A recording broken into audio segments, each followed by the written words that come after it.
Welcome, in front of me is DELL Latitude 5400, and in this video I will show you how to turn off the energy saver on this laptop.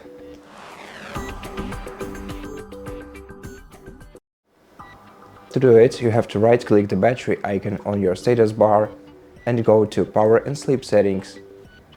Now, open the energy saver tab, and here you can disable your energy saver manually by switching this toggle to the right, to the left.